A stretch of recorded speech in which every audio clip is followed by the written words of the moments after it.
கஷ்டப்பட்டாவது முன்னுக்கு வரலான்னு நினைக்கும் போதுதான் ஏதாவது ஒரு கஷ்டம் முன்னுக்கு வந்துடுது. அதனால எல்லா கஷ்டமும் தீர்ந்த போலதான் சிரிப்பேன்னு நினைச்சிட்டு இருந்தா சாகுற வரைக்கும் எவனாலே சிரிக்க முடியாது. பாத்துக்கோங்க. வேலைக்கு போய் நல்லா சம்பாதிச்சு 4 நகை நட்டு வாங்கலான்னு நினைச்சேன்.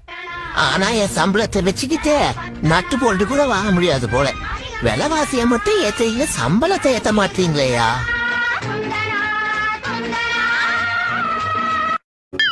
நம்ம சொந்தக்காரனை எல்லாம் ஹோம் தியேட்டர் மாதிரிங்க.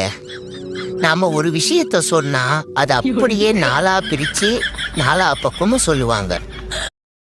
இன்னைக்கு காலையில ஒருத்தவங்கள பார்த்தேன். அழகுன்னா அழகு, அவ்வளவு அழகு.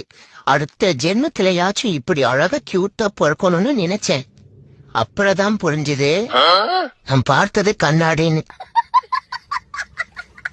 நல்லா தெரிஞ்சுக்கோங்க, நம்ம பிறந்த தேதி நமக்கு தெரியும், ஆனா நம்ம போற தேதி நமக்கு தெரியுமா? தெரியாது. அதனால நம்ம அதிகமா யார்கிட்டையும் கோவப்படாம, ஆணவத்தில் ஆடாம, யாரு வாழ்க்கையும் கெடுக்காம, நம்ம உண்டு நம்ம வேலை உண்டுன்னு சந்தோஷமா மத்தவங்க கூட அன்பா அக்கறையா இருந்துகிட்டு ஜாலியா வாழ்ந்துட்டு போயிடுங்க. ஏன்னா இந்த வாழ்க்கைலாம் நிரந்தரமே இல்லாத வாழ்க்கை. நம்ம வர்ற தேதியும் தெரியாது, போற தேதியும் தெரியாது. டே மச்சான், தீபாவளிக்கு உன் வீட்டுல சிக்கன் பிரியாணி அம்மி? ஆமா மச்சான், அந்த பக்கெட்ல விற்பாங்கல்ல சிக்கன் பிரியாணி, அதான் வாங்கி சாப்பிட்டோம். அது என்னன்னா வேலையை காட்ட ஆரம்பிச்சிருச்சு. என்னடாச்சு? நிக்காம போறப்பதாண்டா பக்கெட் ஏன் கொடுத்தாங்கன்னு தெரியுது.